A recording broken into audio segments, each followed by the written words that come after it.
नमस्कार, स्वागत है आपका बनो अपना फाइनेंस मिनिस्टर में। और इस शो में हम बात करने वाले हैं आपके जो सवाल है म्यूचुअल फंड से जुड़े हुए, निवेश से जुड़े हुए। और अगर आपके भी सवाल है, आप हमें भेजना चाहे तो हमारा व्हाट्सएप नंबर है 9619873567। तो इस नंबर पे आप अपने सवाल भेजिए। अपना पोर्टफोलियो का रिव्यू कराना चाहते हैं हमारे एक्सपर्ट्स के जरिए, आप चाहे तो वीडियो बनाकर भी अपना सवाल हमें भेज सकते हैं। तो कार्यक्रम की शुरुआत करते हैं। म्यूचुअल फंड पे हमारा फोकस है और हमारे साथ जुड़ रहे हैं देश के जाने माने एक्सपर्ट, वाइज इन्वेस्ट के फाउंडर और डायरेक्टर हेमंत रस्तोगी जी। रस्तोगी सर, बहुत बहुत स्वागत है आज कार्यक्रम में शामिल होने के लिए और हमें वक्त देने के लिए। सबसे पहले सर, मैं शुरुआत आपसे यही करूंगा, 2025 का हम समापन कर रहे हैं। म्यूचुअल फंड के लिए, एसआईपी के लिए आप इस साल को किस तरह से देखते हैं? 10 में से कितने नंबर देंगे आप सर? जी देखिए, नंबर देने से पहले मेरा ये मानना है कि अगर हम 2025 को देखें, स्पेशली म्यूचुअल फंड इन्वेस्टर्स के पॉइंट ऑफ व्यू से, तो शायद एक ऐसा साल था जो ईयर ऑफ कंसोलिडेशन हम कह सकते हैं। उससे पहले कुछ साल हमने काफी अच्छे रिटर्न देखे, तो इस साल में जो ऑब्वियसली रिटर्न जो है वो सबड्यूड थे। हमने देखा कि जो दो सेगमेंट थे, मिड कैप और स्मॉल कैप, जिन्होंने काफी बेहतरीन रिटर्न दिए थे उससे पहले, वो उनकी रिटर्न जो थी वो काफी सबड्यूड थी। इनफैक्ट स्मॉल कैप तो आखिर में आके नेगेटिव से थोड़ा पॉजिटिव आया, और मिड कैप ने भी थोड़ा अंडर परफॉर्म किया। और लार्ज कैप की अगर हम बात करें, निफ्टी की अगर हम बात करें, तो 9 या 10% ऊपर हैं हम। तो एक तरीके से कंसोलिडेशन का साल था मैं कहूंगा। लेकिन जो निवेशक एसआईपी से जो इन्वेस्ट कर रहे हैं, उनके लिए दो चीज हमेशा ध्यान रखने की जरूरत है। एक, अपना फोकस जो है वो अपने गोल पे रखिए, अपने टाइम होराइजन पे रखिए। जब आप इक्विटी में इन्वेस्ट करते हैं, जानते हैं हम कि इक्विटी बाय नेचर जो है कभी कभी वॉलेटाइल होती है। और हमने जो देखा पिछले 12 महीने में, वो हमने टाइम करेक्शन देखा एटलीस्ट, यानी एक रेंज में मार्केट रही, चली नहीं बहुत ज्यादा, लेकिन बहुत ज्यादा गिरावट भी देखने को नहीं मिली। तो मुझे लगता है कि लॉन्ग टर्म निवेशक के लिए ये ऐसे समय होते हैं जब आप जो निवेश करते हो उससे आपके एवरेज कॉस्ट नीचे आती है ओवर ए लॉन्गर पीरियड। क्योंकि अगर आपको पैसा यहाँ से 5 साल, 8 साल, 10 साल के बाद निकालना है, तो उसका जो फायदा आपको आगे आगे आने वाले समय में मिलेगा। क्योंकि आप एक लेवल पे जो इन्वेस्ट कर रहे हो, उससे पहले जो आप एसआईपी कर रहे थे, आपकी हर एसआईपी इंस्टॉलमेंट आप देखेंगे तो एक ऊंची ऊंची हायर एनडीवी ऊपर जा रही थी। ये जो थोड़ा समय मिला है 12 महीने का, उसमें एवरेजिंग थोड़ी बेहतर होती है। थोड़ी डिसअपॉइंटमेंट होती है कभी कभी, देखे कि भी उतना अच्छा रिटर्न नहीं मिला। पर लेकिन लेकिन तो बस लॉन्ग सर, टर्म आपका इन्वेस्टर्स, आपका मैसेज यही है कि निवेशकों को निराश होने की जरूरत नहीं है। आपका निवेश जो है उसका एक तरह से एवरेजिंग हो रही है। एनएवी भले ही गिर गई है लेकिन यूनिट ज्यादा मिल रही है। जी बिल्कुल बिल्कुल, वही मैं कह रहा हूं, और वही मैं चाहता हूं कि निवेशक 2025 को उस नजरिए से देखें। बिल्कुल। तो आगे बढ़ते हैं और सवाल जवाब का सिलसिला शुरू करते हैं। सबसे पहला सवाल हमें भेजा है हर्ष ने। हर्ष का लक्ष्य जो है वो 3 करोड़ रुपए का है। अवधि है 15 साल की। एसआईपी कर रहे हैं 40,000 रुपए की। 4 फंड है। 20,000 की और अतिरिक्त निवेश का प्लान है। पोर्टफोलियो को रिव्यू करने की सलाह दे रहे हैं, सलाह मांग रहे हैं। हर्ष का जो पोर्टफोलियो है, पराग पारिक फ्लेक्सी कैप 10,000 रुपये, मोतीलाल ओसवाल मिड कैप 10,000 रुपये, टाटा स्मॉल कैप 10,000 रुपये और एचडीएफसी फ्लेक्सी कैप 10,000 रुपये। रस्तोगी सर, ये पोर्टफोलियो तो लग रहा है आप ही को सुनकर इन्होंने बनाया है, काफी बैलेंस मेरी नजर में तो लग रहा है। और अब क्या सलाह होगी हर्ष को?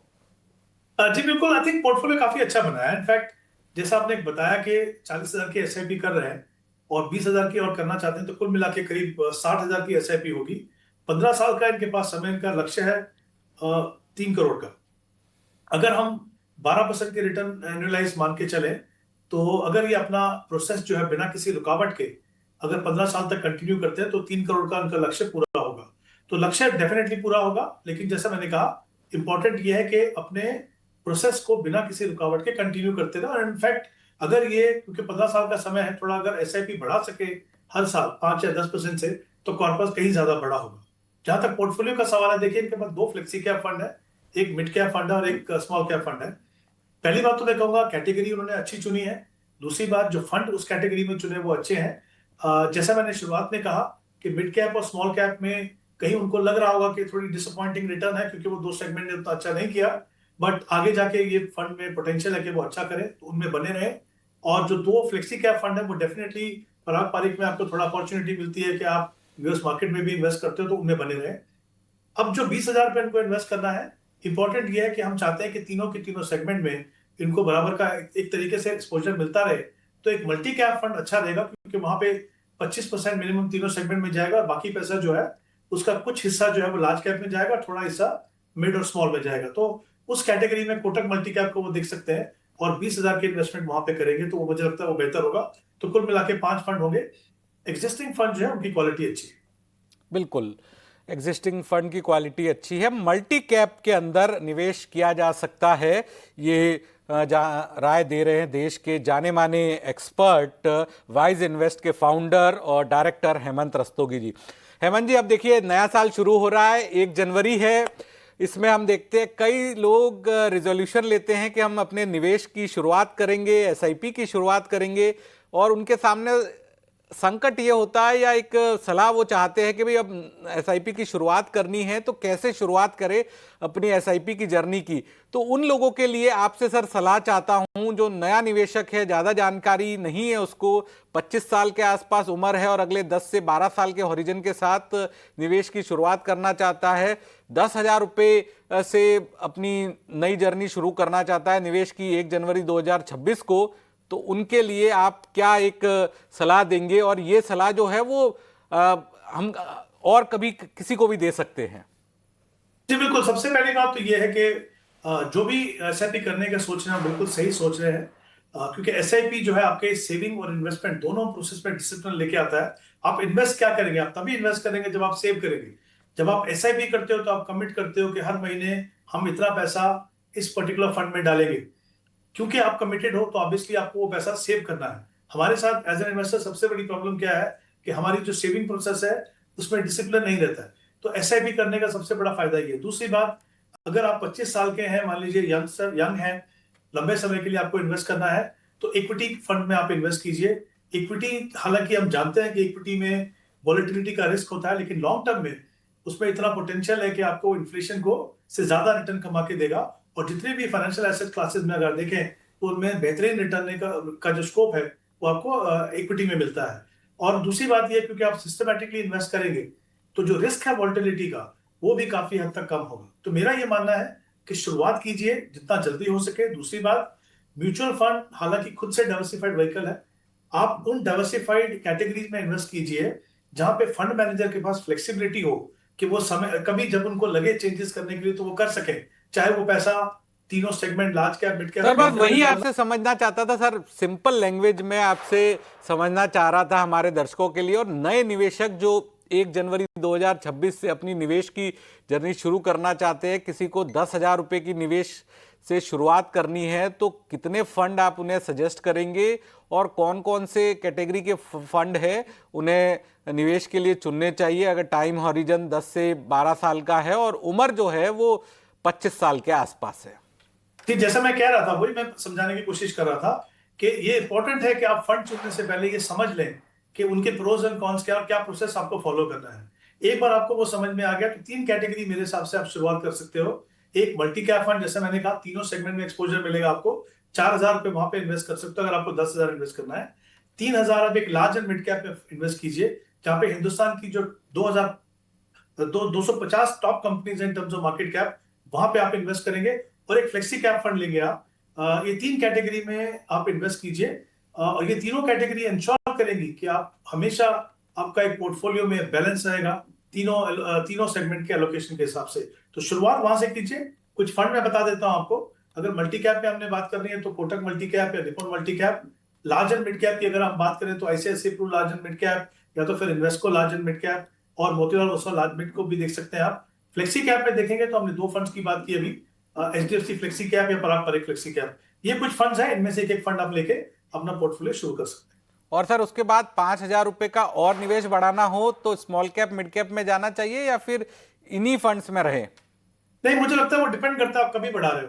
कुछ सालों के बाद बढ़ाओगे तो ठीक है, तब तक थोड़ा वापस बन जाएगा। अगर मान लीजिए इमीडिएटली आपको 6 महीने 1 साल के बाद करना है तो मेरे हिसाब से ये 3 फंड बिल्कुल सही है, क्योंकि तीनों सेगमेंट में आपको यहाँ पे एक्सपोजर मिल रहा है। हाँ, आप थोड़ा बड़ा पोर्टफोलियो हो जाए, थोड़ा एक्सपीरियंस हो जाए, तब जाके आप डेफिनेटली मिड या स्मॉल में इन्वेस्ट कर सकते हैं।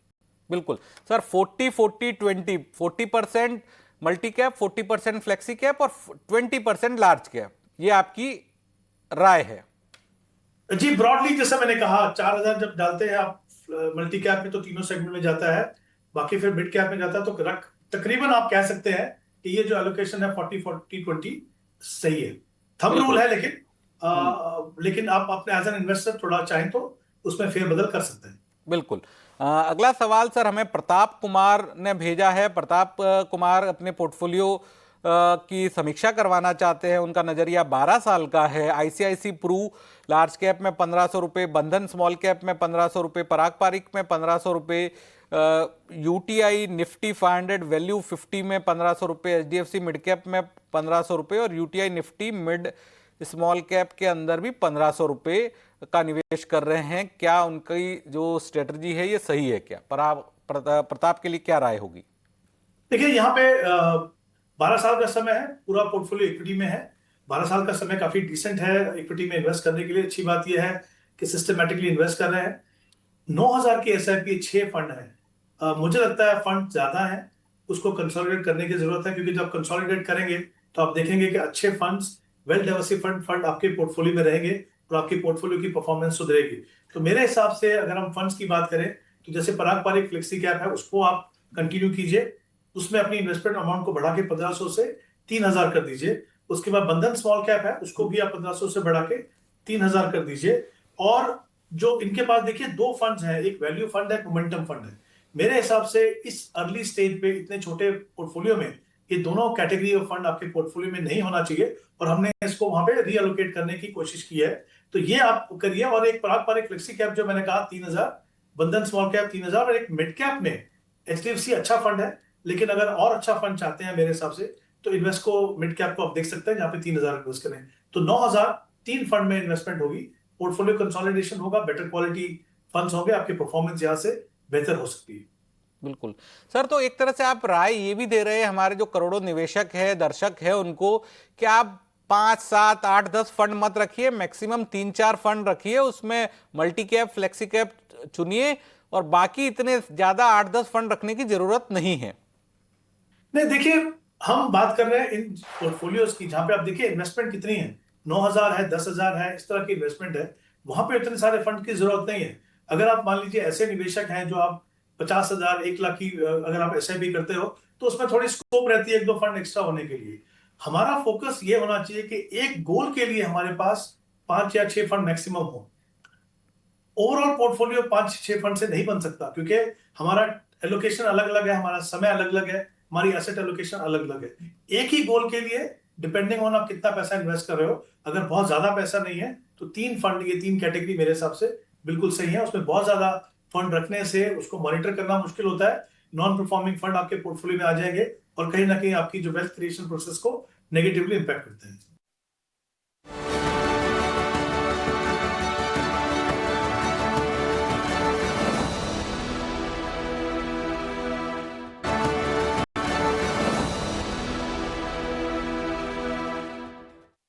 अगला सवाल हमारे पास प्रियांशु सिंह ने भेजा है। प्रियांशु सिंह लखनऊ से है, 32 साल की उम्र है, पिछले 2 साल से निवेश कर रहे हैं। हमारा शो देखकर प्रेजेंट इन्वेस्टेड अमाउंट है उनका 6,16,000 रुपये का।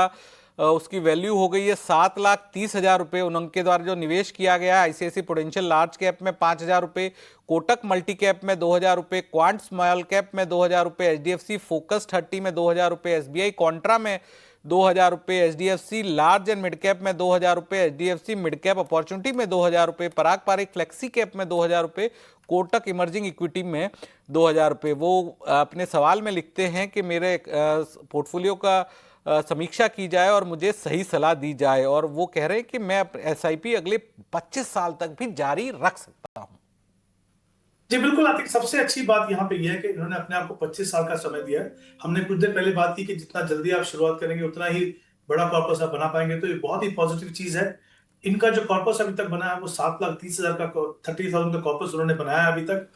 21,000 की एसआईपी है, लेकिन यहाँ पे भी देखिए आप 9 फंड हैं। तो अगेन ये एक ऐसा केस है कि मुझे लगता है यहाँ पे कंसोलिडेट करेंगे, फंड्स को कम करेंगे तो बेहतर क्वालिटी ऑफ फंड्स होंगे, लेवल ऑफ डाइवर्सिफिकेशन भी आपका अच्छा होगा। तो 25 साल में मुझे लगता है अगर ये अपना प्रोसेस कंटिन्यू करते हैं, 12% की रिटर्न अगर हम मान के चलें, तो पहली बात करीब करीब 5 करोड़ का कॉर्पस ये बना पाएंगे, तो अच्छा खासा कॉर्पस बनेगा। दूसरी बात, फंड्स में जैसा मैंने कहा 9 ज्यादा है, उसको कंसोलिडेट करेंगे, हम कोशिश कर रहे हैं कि उसको हम 5 तक रिड्यूस करें।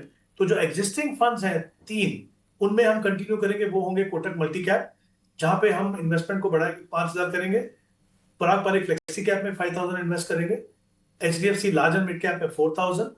ये 3 फंड है एग्जिस्टिंग, उनमें हम कंटिन्यू करेंगे।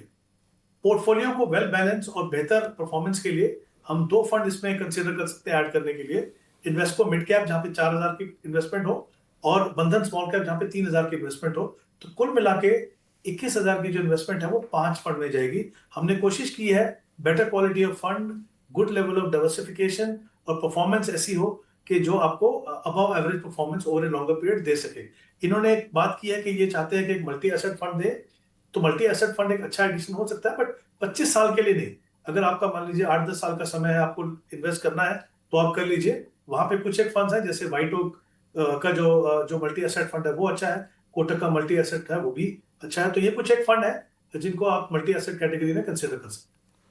बिल्कुल, इन फंड्स को मल्टी एसेट कैटेगरी में कंसीडर कर सकते हैं। प्रियांशु जी, ये राय है हमारे एक्सपर्ट हेमंत रस्तोगी जी की। अगला सवाल लेते हैं विजय का। विजय ने सवाल भेजा है पश्चिम बंगाल से, लेकिन अभी वो विदेश में रहते हैं।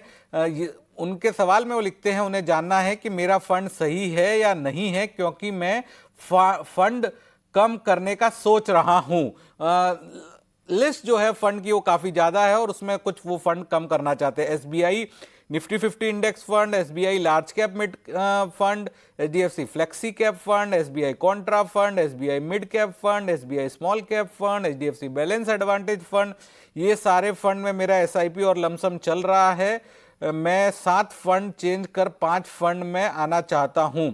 इसके अलावा SBI Nifty 50 index fund, SBI large mid cap fund, HDFC mid cap fund, HDFC small cap fund, HDFC flexi cap का क्या सही होगा, और मैं सिर्फ एसबीआई और एचडीएफसी में ही इन्वेस्ट करना चाहता हूं। Please suggest me. 7 फंड से 5 फंड में आना चाहता हूं, 7 से 5 में आना चाहते हैं। और ये भी लिख रहे हैं कि मैं एचडीएफसी और एसबीआई में ही निवेश करना चाहता हूं। तो देखिए, यहाँ पे 2 इंपॉर्टेंट सवाल हैं इनके। तो इन्होंने कहा कि इन्होंने आइडेंटिफाई किया प्रॉब्लम पोर्टफोलियो में क्या है कि नंबर ऑफ फंड ज्यादा है और ये चाहते हैं कि नंबर ऑफ फंड्स को कम करें, तो बिल्कुल सही डिसीजन है। दूसरा इनका डिसीजन है कि ये 2 म्यूचुअल फंड में इन्वेस्ट करें। देखिए, कभी कभी ऐसा होता है कि हम किसी पर्टिकुलर ब्रांड से कंफर्टेबल हैं, इवन इन म्यूचुअल फंड, तो उनको लगता है कि हम एचडीएफसी और एसबीआई से कंफर्टेबल हैं। मेरा ये मानना है कि खाली 2 फंड में पूरा पैसा इन्वेस्ट करना, जबकि हमारे पास करीब 50 म्यूचुअल फंड अगर कंट्री में है और जहां पे डिफरेंट फिलोसफी, डिफरेंट स्ट्रैटेजी, अच्छे ट्रैक रिकॉर्ड वाले फंड्स अवेलेबल हैं, तो कोई कारण नहीं बनता कि आप अपने आप को 2 फंड तक ही, फंड हाउसेस तक सीमित रखें। ऐसा नहीं है कि सब में आपको इन्वेस्ट करना, लेकिन डेफिनेटली स्कोप है तो कुछ फंड हाउसेस को आप डेफिनेटली आप कंसिडर कर सकते हो इन्वेस्टमेंट के लिए। तो मुझे लगता है ये इनको करना भी चाहिए। क्योंकि इन्होंने एक इंडेक्स फंड की बात की, तो इंडेक्स फंड एक पोर्टफोलियो में रह सकता है डेफिनेटली। तो ये एसबीआई निफ्टी 50 में इन्वेस्ट कर रहे हैं, उसको आप कंटिन्यू करते रहिए। फ्लेक्सी कैप कैटेगरी में एचडीएफसी फ्लेक्सी कैप, हमने पहले भी इस फंड के बारे में बात की, बहुत अच्छा बेहतरीन फंड है, बहुत ही लंबा ट्रैक रिकॉर्ड है, उसमें आप कंटिन्यू कर सकते हैं। उसके अलावा हमने कुछ 2 फंड्स की बात की, मुझे लगता है एक मिड कैप फंड अच्छा क्वालिटी का हो सकता है, उसको आप इन्वेस्ट कीजिए, इन्वेस्को मिड कैप फंड और बंधन स्मॉल कैप फंड। ये कुल 4 या 5 फंड आप अपने पोर्टफोलियो में रखिए, आप कम कर सकते हैं। और देखिए हम क्या कर रहे हैं, डिफरेंट फंड हाउसेज में एक अच्छे फंड्स को लेके हम उनकी जो इन्वेस्टमेंट फिलोसफी है, उनका जो एक्सपर्टीज है, उसका भी फायदा अपने इन्वेस्टमेंट के पोर्टफोलियो में लेने की कोशिश कर रहे हैं। बिल्कुल, आगे बढ़ता हूं सर। अब मेरी कोशिश रहेगी, वक्त मेरे पास कम बचा है, और लेकिन ज्यादा से ज्यादा दर्शकों के सवाल लिए जाए, जिससे जो आपकी एक्सपर्टीज है उसका लोगों को, निवेशकों को फायदा हो। अगला सवाल दिलीप कुमार जी का है। दिलीप कुमार जी दिल्ली से हैं। उन्होंने आईसीआईसी लार्ज कैप फंड, पराग पारिक फ्लेक्सी कैप फंड, बंधन स्मॉल कैप के अंदर और मोतीलाल मिड कैप के अंदर एसआईपी की है। एसआईपी चल रही है। पोर्टफोलियो अमाउंट 85,901 रुपये, 15 ईयर में 50 लाख का अमाउंट चाहिए। सर फटाफट इनके लिए सलाह बताइए, उसके बाद हम और भी दर्शकों के सवाल लेंगे। सबसे पहले तो मैं कहना चाहूंगा 4 फंड है इनके पोर्टफोलियो में। चारों के चारों फंड अच्छे हैं, कुछ भी पोर्टफोलियो में बदलाव करने की जरूरत नहीं है। जहां तक इनका लक्ष्य का सवाल है, अगर 10% से अपनी एसआईपी को स्टेप अप करते हैं तो करीब 56 लाख का पोर्टफोलियो का कॉर्पोरेट बना पाएंगे। और इन्होंने क्योंकि कहा है 10 से 15%, और अगर 15% करते हैं तो करीब 78 लाख का कॉर्पस बनेगा। इनका जो टारगेट है वो 50 से 60 है। तो डेफिनेटली अगर ये डिसिप्लिन तरीके से 10 या 15% से अपनी एसआईपी को बढ़ाते हैं तो ये अपना कॉर्पस, अपना टारगेट को पूरा कर पाएंगे। फंड बिल्कुल बिल्कुल अच्छे टारगेट। हैं, लेकिन फंड पे ध्यान रखिए आगे जाके भी। आज अच्छे बिल्कुल हैं लेकिन हमेशा ध्यान रखिए। बिल्कुल आगे बढ़ता हूं सर। अगला सवाल हमें राजेश पटेल जी ने भेजा है। उनके द्वारा 1.5 साल से निवेश किया जा रहा है, जून 2024 से। JM flexi cap, HDFC manufacturing fund, Edelweiss business cycle fund, Motilal mid cap fund है। Please advise best fund in the list below. वो और बेस्ट फंड की एडवाइस चाहते हैं राजेश पटेल जी। सर जल्दी से आपका जवाब लूंगा और उसके बाद 2 सवाल और मेरे पास है। जी देखिए, पहली बात तो इनके फंड में, पोर्टफोलियो में 2 थीमेटिक फंड है, एक मैन्युफैक्चरिंग फंड है, एक बिजनेस साइकिल फंड है। इनके जैसे निवेशक इस स्टेज पे मुझे लगता नहीं थीमेटिक फंड में इन्वेस्ट करना चाहिए। जहां तक एग्जिस्टिंग पोर्टफोलियो का सवाल है, मोतीलाल ओसवाल मिड कैप में आप बने रहे, थीमेटिक फंड को कंसीडर करें बंद करने के लिए। उनकी जगह में कोटक मल्टी कैप और इन्वेस्को स्मॉल कैप रखें। जेएम फ्लेक्सी कैप जो है उसकी जगह अगर या तो आप पराग पर फ्लेक्सी कैप लें या तो फिर एचडीएफसी फ्लेक्सी कैप। ये कुछ बदलाव है अपने पोर्टफोलियो में, आपके लिए सुझाव। बिल्कुल आगे बढ़ता हूं। अगला सवाल मेरे पास है विनोद जैन जी का। विनोद जैन का पोर्टफोलियो 10 लाख रुपए का है। एसबीआई कॉन्ट्रा फंड के अंदर वो एसआईपी कर रहे हैं, एचडीएफसी फ्लेक्सी कैप के अंदर, एचडीएफसी फोकस फंड के अंदर, ICICI pru large and mid cap, ICICI India opportunity, Kotak multi cap. Please advise me about my portfolio, it is possible. 2 crore रुपया चाहते हैं वो, 15 साल का। सर सेकंड लास्ट सवाल है, जल्दी से आपकी राय लूंगा और उसके बाद शो खत्म होने से पहले एक सवाल और आपसे लूंगा।